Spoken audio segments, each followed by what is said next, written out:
संसार में रहने को सभी रहते हैं, पर कोई संसार को अपना मान के रहता है, कोई संसार को पराया मान के रहता है। जैसे आप किसी बगीचे में घूमने जाए, बहुत सुंदर बगीचा है, तरह तरह के उसमें फूल लगे हुए, पत्तियां लगी हुई हैं, बहुत सुंदर बगीचा है। उस बगीचे में आप घूम करके आ जाएंगे, तो आपका ये छोटा सा बगीचा है, तो वो बगीचा अच्छा लगेगा कि ये अपना बगीचा अच्छा, जिसको आपने अपना मान दिया है, वो छोटा बगीचा होगा वो भी अच्छा लगेगा, वो बड़ा बगीचा अच्छा तो वो भी लगेगा, पर उसमें अपनत्व तो नहीं होगा, अपनापन नहीं, अहमता ममता से रहित है, इसलिए उसमें कोई आसक्ति नहीं होगी। और अपना छोटा सा बगीचा भी चाहे सूखा ही हो, कैसा भी हो, वो अपने को सुंदर लगेगा। इसी प्रकार से संसार में सभी लोग रहते हैं, कोई संसार को पराया मान के रहता है, कोई संसार को अपना मान के रहता है। जो पराया मान करके रहते हैं वो संसार में फंसते नहीं है, संसार में रहते जरूर है पर संसार में फंसते नहीं। और जो अपना मान करके संसार में रहते हैं वो संसार में फंसते हैं।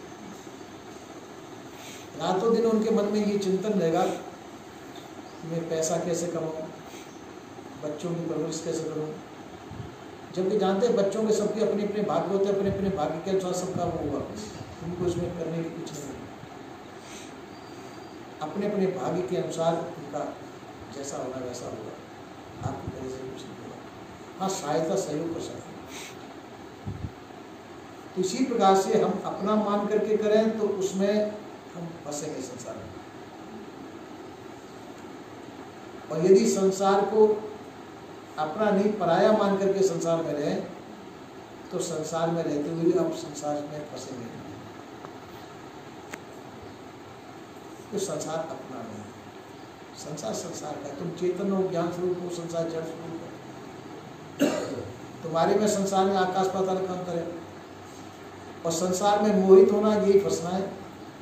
संसार को देख करके हम संसार में मोहित हो जाते हैं, ये फंसने का। इसी प्रकार से ज्ञानवान, बोधवान, विचारवान जो पुरुष होते हैं संसार में रहते हैं, संसार में सब कुछ कार्य करते हैं, उनको याद रहता है कि संसार एक दिन छोड़ना पड़ेगा। याद तो उनको भी रहता है जो अनजान है कि हमको भी मर के जाना है यहाँ से, पर बात ये कि वो संसार की आसक्ति अंत समय तक नहीं छोड़ पाते, अंतिम समय तक वो संसार की जेठ भरते रहते, संसार को अपना मानते, इसलिए जो है वो दुखी होते। और जिन्होंने संसार को अपना नहीं माना, रह तो रहे संसार में, अपना नहीं माना, तो वो प्रसन्नता पूर्वक संसार से चले जाते, उनको इसमें दुख नहीं होगा। संसार छूट रहा है, मेरा फलाना छूट रहा है, ये छूट रहा है, तो उनको शोक नहीं होगा, कि उन्होंने पहले से ही संसार को अपना नहीं माना था। तो उनका क्या छूट रहा है, संसार की चीज संसार में रह रही है, ऐसा सोच के उनको न उसका मोह होगा न दुख होगा। अवधि पूरी हो गई शरीर की, चल दिए आगे के जैसे संस्कार है, तो संस्कार के अनुसार आगे का जैसा होगा वैसा होगा। इस प्रकार से वो निश्चिंत और निष्फिक्र रहते हैं, उनको ये चिंता नहीं रहती कि आगे क्या होगा, आगे शरीर का जैसा प्रारब्ध है वैसा होगा, और प्रारब्ध बनाए हुआ अपना ही है, अपना प्रारब्ध के अनुसार सुख दुख जो होंगे अपने को भोगने। इसी प्रकार से व्यक्ति को चाहिए कि सजग सावधान रहे। सजग सावधानी क्या है कि हमारे द्वारा कोई ऐसे कर्म न हो कि जिनका परिणाम हमको दुख रूप में प्राप्त हो, जिसमें हमको पछताना पड़े, उसका नाम है सजग सावधानी। उस प्रकार से हम संसार में हैं। संसार हमारे दुख का कारण न बने, और संसार सुख का कारण कहे तो सुख का कारण बनेगा? नहीं, सुख का कारण तो बन सकता है, पर बाजे को उस सुख को हम सुख नहीं मानते। आप बाहर जाएं, बाहर आपको कितने भी सुख महसूस हो, पर वो सुख वहीं तक है, उसके आने के बाद में वो सुख आप नहीं मानते, तो आपके अपने नहीं है। यदि आप ये समझ लें कि सभी सुख पराये ही हैं, हमारा कोई नहीं है, हमारा सुख कोई हमारा ही नहीं, तो वो संसार बंधन का कारण नहीं बनेगा। आप संसार में रहते हुए संसार से खुले हुए ठीक है, इसलिए संसार में तो हम रहे और स्वतंत्रता मानसिक रूप से स्वतंत्रता प्राप्त करें। जो संसार में रहते हुए मानसिक और भौतिक रूप से स्वतंत्रता स्वाधीनता प्राप्त करता है वह मुक्त है। संसार में रहते हुए भी संसार से मुक्त है, और वो संसार में जो है नहीं, जो संसार में उसकी चीज नहीं है, उसको भी वो अपना मान रहा है। जो संसार जैसे मनोकल्पना से हम मानने लग गए कि वो फलानी चीज अपनी है, फलानी चीज अपनी, फलानी चीज अपनी है। नाते रिश्ते गोते उनको अपना मान लेते हैं, जो अपने नहीं होते, अपने नहीं होते, वो खाली कल्पित है। इसी प्रकार से हमने अपना घर भी जो अपना माना, ये भी कल्पित है, क्योंकि जो चीज छूटने वाली है वो अपनी कहाँ हुई। और रिश्तेदारियों को अपना मानने तो वो तो आपकी है भी नहीं, वो अपने स्वतंत्र अपना बर्ताव करेंगे, उससे आपका कोई लेना देना नहीं। पर हम अपने मन के ऊपर वजन डाल लेते हैं, वो मेरा है, वो मेरा, उनके जो सुख दुख में हम शामिल होते हैं। हालांकि कर आप कुछ भी नहीं सकते उसमें, सुख में शामिल हो जाए तब भी वो सुख आपका नहीं है, और दुख में भी शामिल हो जाए तो दुख आपका नहीं है। सुख दुख जिसका है उसका है। आप दुखी सुखी व्यर्थ में होते हैं, तो व्यर्थ का हम दुख सुख अपने ऊपर लाद लेते हैं, जब अपना कोई भी नहीं। जब शरीर आपका नहीं तो शरीर के सुख दुख भी आपके नहीं। तो आप कौन है इसकी पहचान करनी चाहिए। जिस सत्ता से शरीर चलता डोलता बोलता वह सत्ता आप है, शरीर आप है। ऐसा सोच करके शरीर का और संसार का मोह छोड़ देना चाहिए। संसार में रहते हुए संसार और शरीर का जो मोह छोड़ देता वो मुक्त पुरुष है। संसार में रहते हुए भी वो संसार में नहीं रहता है, संसार में रहते हुए संसार में नहीं रहता, क्योंकि उसकी स्थिति ऊपर है, शरीर में उसकी स्थिति नहीं है, शरीर का मोह उसको नहीं है। शरीर का मोह नहीं है तो हम शरीर में रहते हुए पराये घर में रह रहे हैं। जैसे आप रिश्तेदार में जाए कहीं, रिश्तेदार में आपको सब प्रकार की सुख सुविधा मौजूद है, पर आप उसमें उससे प्रभावित नहीं होंगे, क्यों? आपकी नहीं। इसलिए अहमता ममता से रहित होकर संसार में रहना चाहिए। संसार में रहो पर संसार में अहमता ममता का त्याग करके फिर, तो संसार आपके सुख दुख का कारण न बन करके और संसार आपको पकड़ नहीं सकेगा। ये अच्छा है, ये बुरा, ये भी नहीं भाव आएगा। जहां जैसा है वहां वैसा है। अच्छा भी अपना नहीं है और पराया भी अपना नहीं है। लाभ भी आपका नहीं है और हानि भी आपकी नहीं है। लाभ भी आपका नहीं, हानि भी आपकी नहीं। इसी प्रकार से सुख दुख भी पर महसूस होगी। शरीर का संबंध है, अपना पैर किसी जलते हुए कोयले पे पड़ जाए तो दुख तो होगा, पर यह है कि दुख की अनुभूति होगी, दुख की अनुभूति जरूर होगी, पर यह समझ हमारे अंदर है कि शरीर भी पराया है, छोड़ना पड़ेगा, कोयला भी पराया है।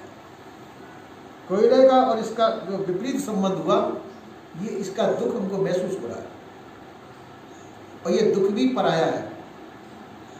जिस दुख को हम महसूस करें, ये दुख भी पराया, हमसे अलग है।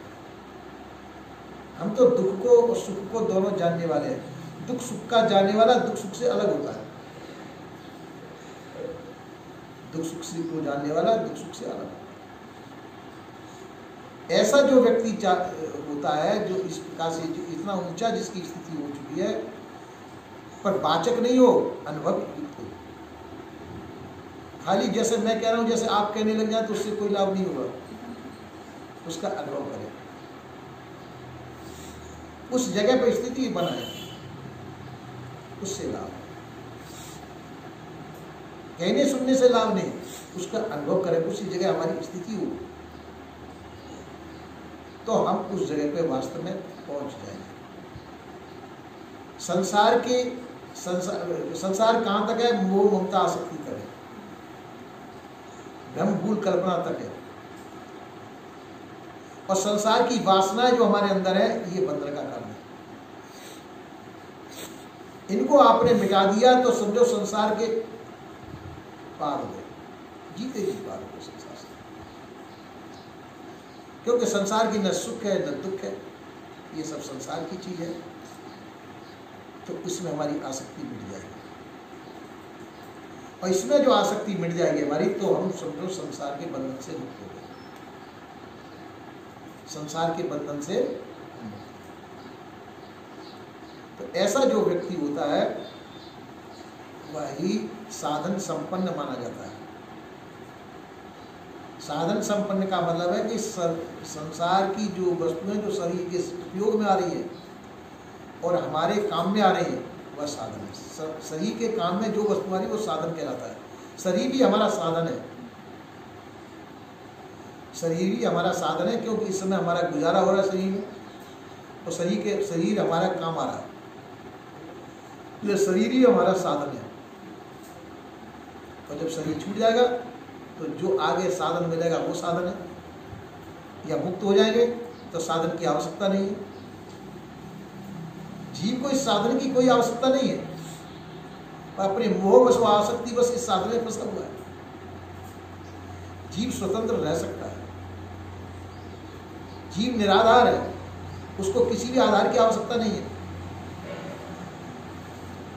संसार के आधार की आवश्यकता जीव को नहीं है, और हमारी वासना अनादिकाल से हम संसार में जन्म लेते चले आए हैं, इसलिए हमारी वासनाएं संसार में फंसी हुई है। उन वासनाओं के द्वारा ही हमारे और जन्म होते हैं, वासनाओं के द्वारा हमारे और जन्म। अगर वासनाओं को मिटा दें तो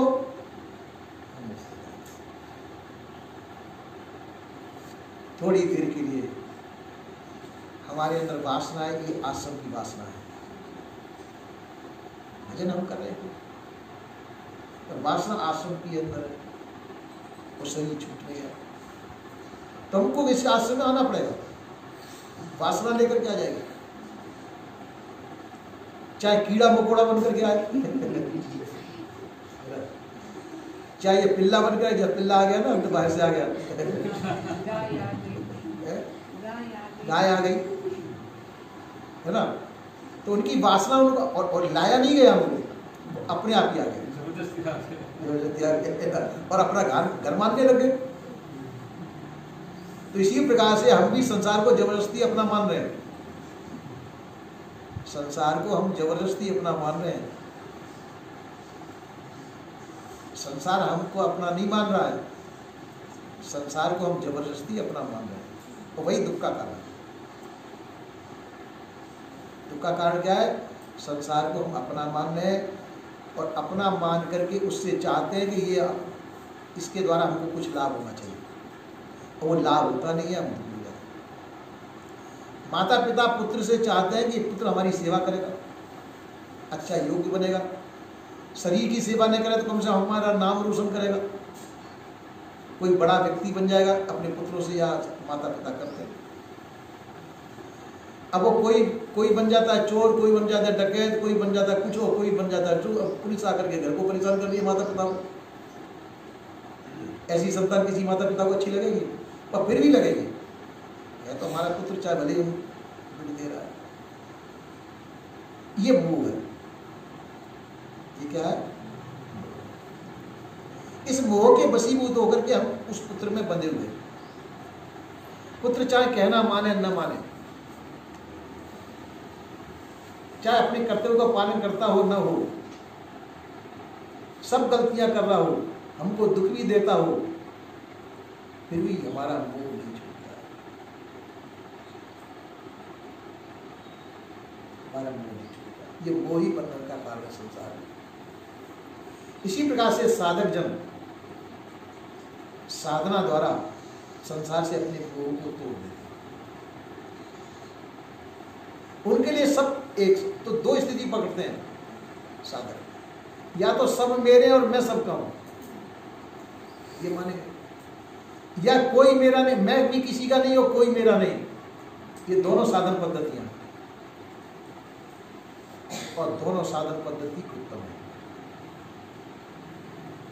मैं भी किसी का नहीं और मेरा भी कोई नहीं, ये ज्ञान मार्ग है। और सब मेरे हैं और मैं सबका हूं, ये भक्ति मार्ग है। पर कोई मेरा है और कोई मेरा नहीं है, ये बंधन मार्ग है। क्या समझे? ये मेरा है और ये मेरा नहीं, ये बंधन मार्ग है। ये लड़का है मेरा और ये दूसरे का है। इसमें जो भेद पड़ता है, ये भेद ही बंधन प्रदान करता है। और सबके प्रति एक जैसी भावना हो, अपने पुत्र के प्रति जैसी भावना है वैसे दूसरे पुत्र के प्रति भी हो, तो उसके बंधन कब होते हैं? कि जहां भेद होता है, भेद के अंदर बंधन होते हैं।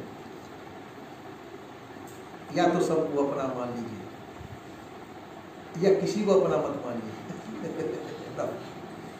सबको अपना मान लेने से मोह नहीं रहेगा, मोह छूट जाएगा। तो सभी अपने, तो वो छूट जाएगा, भक्ति का संचार होगा। और जहां कोई अपना नहीं है तो भी मोह नहीं रहेगा।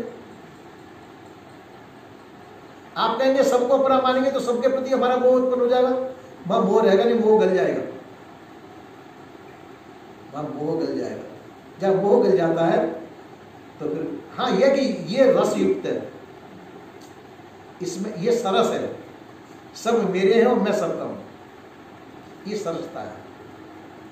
जैसे नदी भी हो और नदी के अंदर जल भी हो तो वो सुखदाई है। पर नदी हो, नदी में जल ना हो, ये ज्ञान मार्ग है ना, निरस। और ये भक्ति मार्ग जो है सरस है और वो निरस है। क्योंकि वो तो इधर तिनका तोड़ने वाला है। ज्ञान तो तिनका तोड़ा, संसार से तिनका तोड़ता है। और भक्त जो है संसार में रहते हुए भी सबके प्रति एक जैसा रहता है, सबके प्रति आत्मीयता होगी, आत्मीयता सबके प्रति ऊपर एक सी होगी, अपना पराये का भेद नहीं रहेगा, वहां सब एक जैसे।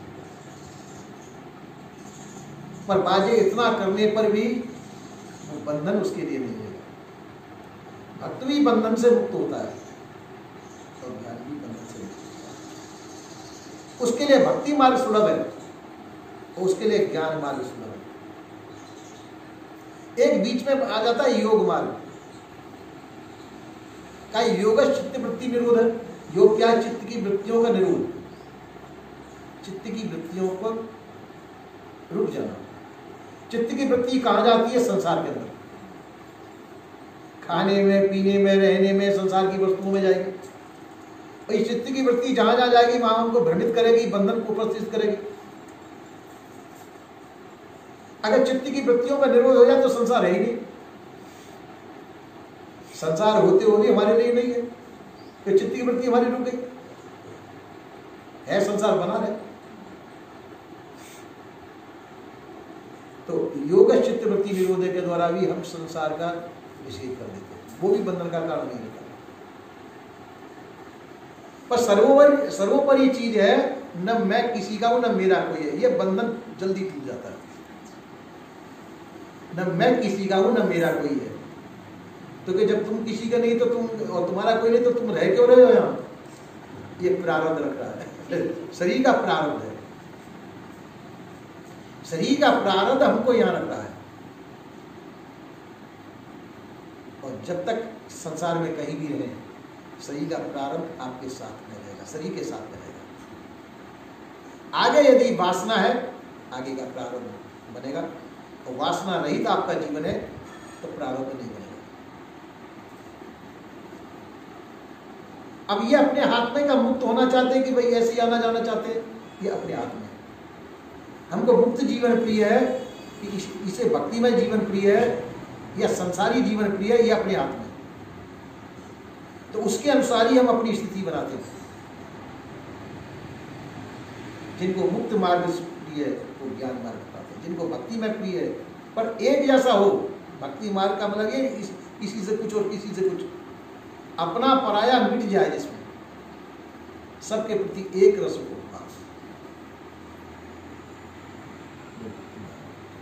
और ये अपना ये पराया, ये संसार का मोह मार्ग है। इसमें ही भेद पड़ते हैं, इसमें कलेश होते हैं, ये मेरा है और ये मेरा नहीं है। इसमें नाना प्रकार के संग्राम होते हैं, नाना प्रकार के भेद पड़ते हैं, नाना प्रकार के कलेश होते हैं चित्त में। इसलिए संसारी मार्ग को हट करके संत जन कहते हैं या तो भक्ति मार्ग अपनाओ या ज्ञान मार्ग अपनाओ। अब भक्ति मार्ग के लिए क्या, उसके लिए लक्ष्य चाहिए। ज्ञान मार्ग के लिए तो जब लक्ष्य को हटा करके बस अपना ही स्वरूप लक्ष्य है।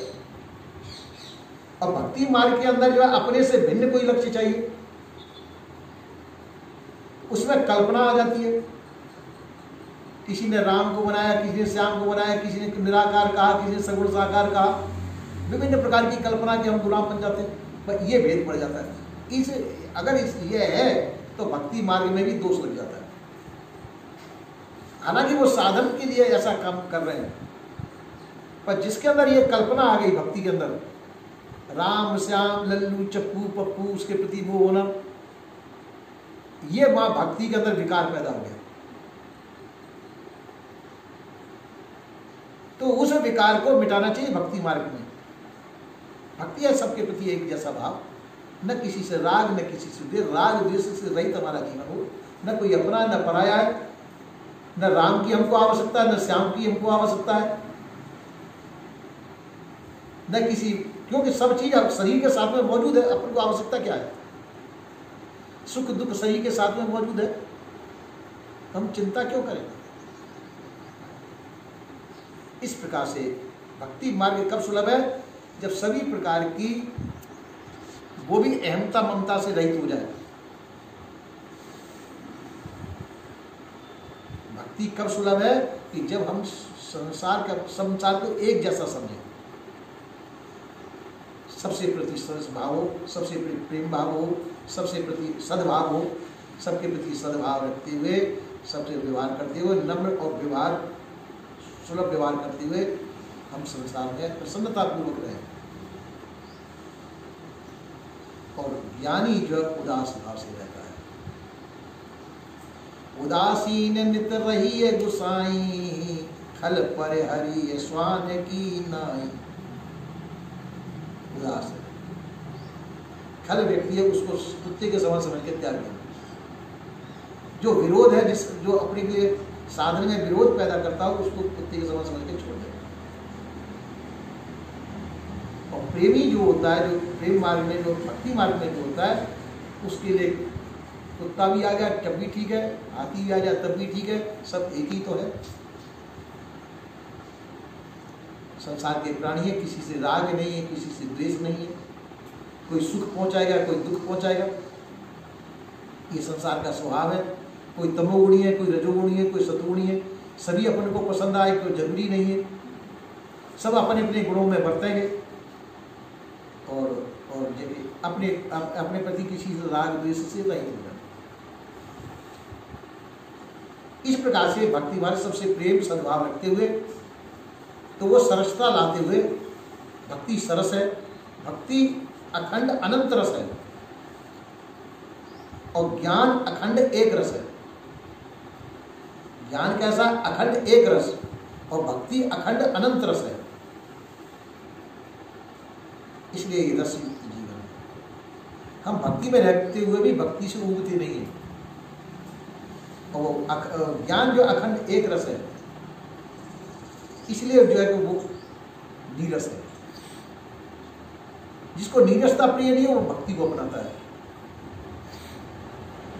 और जिसको जो है नीरसता प्रिय, मुक्त होना चाहता है कि संसार के झंझट से छूटना है हमको, संसार में हमको कोई नहीं चाहिए, तो वैराग्य मार्ग, विवेक युक्त वैराग्य मार्ग को अपना करके, वैराग्य तो भक्ति में भी है, पर बात है कि इसमें उसमें थोड़ा थोड़ा फर्क है। जैसे थोड़ी देर के लिए आपको दूध की आवश्यकता है, दूध की आवश्यकता पूर्ति के लिए किसी ने भैंस ले ली, किसी ने गाय ले ली और किसी ने बकरी ले ली। मतलब उद्देश्य होता है कि भाई हमको दूध की आवश्यकता है ना, तो कोई दूध के लिए बकरी पालेगा, कोई गाय पालेगा, कोई भैंस पालेगा। लक्ष्य क्या है? दूध। इसी प्रकार से हमारा लक्ष्य क्या है? कल्याण। अब हम अपने साधन से कौन सी चीज अपना सकते हैं? भक्ति मार्ग हमारे लिए श्रेयस्कर है कि योग मार्ग श्रेयस्कर है या ज्ञान मार्ग श्रेयस्कर है? ये साधक स्वयं अपना चुनाव करता है। सदगुरु श्री कबीर साहब का ज्ञान मार्ग था, सदगुरु श्री कबीर साहब का ज्ञान मार्ग। इसलिए ज्ञान मार्ग जो है कि निर्विघ्न तो नहीं है, तो इसमें भी कांटे वो है और कांटों पर नंगे पैर चलना होता है। तो कांटों पर नंगे पैर चलना हो तो इतना कठिन भी है। तो इसी प्रकार से ये जो है ज्ञान मार्ग श्रेयस्कर सदगुरु श्री कबीर साहब का है। और ज्ञान मार्ग पर चल करके हम सभी प्रकार के बंधनों से मुक्त हों और जगह और सभी विघ्न हमारे शांत हो। क्यों विघ्न क्या है? मोह ममता आसक्ति विघ्न है, भ्रम भूल कल्पना ये विघ्न है, विषय वासनाएं ये भ्रम वो विघ्न है। इन सभी चीजों को हटा दीजिए, आप अपने आप ही अपने घर में पहुंच जाएंगे। ये विघ्न है जो तुमको अपने घर में पहुंचने से रोकते हैं। जैसे थोड़ी देर के लिए आप भजन में बैठे हुए हैं और भजन में उच्च स्थिति को जा रहे हैं। अब एक कोई बच्चा रोने लग जाए और ऐसा मालूम पड़े कि अरे बच्चे को कोई आपत्ति है, आपकी वो समाधि टूट जाए, तो समाधि और ज्ञानी की समाधि नहीं टूटेगी।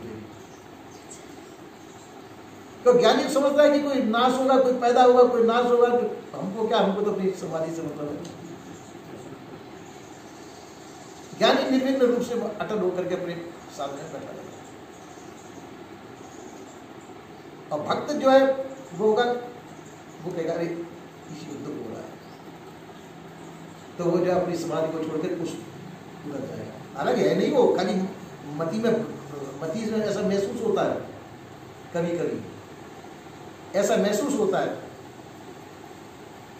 वो भी नहीं कहलाते। इसी प्रकार से योग चित्तवृत्ति निरोध। योग क्या है? चित्तवृत्ति वृत्तियों का निरोध है, निरुक जाना योग मार्ग। तो साधक जो भी जिसको सुलभ मार्ग पड़ता है वो अपने अपने कार्य में विघ्न होते हैं। सदगुरु श्री कबीर साहब का मार्ग है कि संसार के मोह का त्याग करके, विषय वासनाओं का त्याग करके, ब्रह्म भूल कल्पना का त्याग करके आप अपनी स्थिति को प्राप्त करें, अपनी स्वतंत्रता स्वाधीनता स्थिति को प्राप्त करें। ये सदगुरु श्री कबीर साहब का मार्ग है। हम स्वतंत्र हो, स्वाधीन हो, संसार की गुलामी से रहित हो। संसार में रहे जरूर, पर संसार के गुलाम नहीं रहे। सभी प्रकार की संसार की गुलामी से रहित होकर के हम स्वतंत्रता स्वाधीनता प्राप्त करें। ये सदगुरु श्री कबीर साहब का वही सबको अपनाना चाहिए, वही निर्विघ्न रूप से। ये योग मार्ग भी भरमा सकता है, भक्ति मार्ग भी कभी इधर उधर डिग में रह सकता है, पर भक्ति ज्ञान की जननी है। बिना भक्ति के ज्ञान नहीं हो सकता है। ज्ञान प्राप्त करने के लिए हमको पहले भक्ति ही अपनानी पड़ेगी। संत गुरुजनों की पास में बैठना, उनका सत्संग सुना, ये भक्ति ही है। क्या समझे? संत गुरुजनों का उपदेश आप कब सुन सकते हैं? जब संत गुरुजनों के प्रति आपकी भक्ति होगी। तो अगर भक्ति नहीं है तो आपका मन ही नहीं लगेगा, और वो क्या कह रहे हैं उसका तुमको रुचि नहीं होगी। तो सत्संग के अंदर रुचि, ये भक्ति है।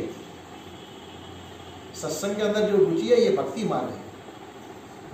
और रुचि पूर्ति होने पर जो आप स्वतंत्र स्वाधीनता प्राप्त कर चुके, वो ज्ञान मार्ग आ गया।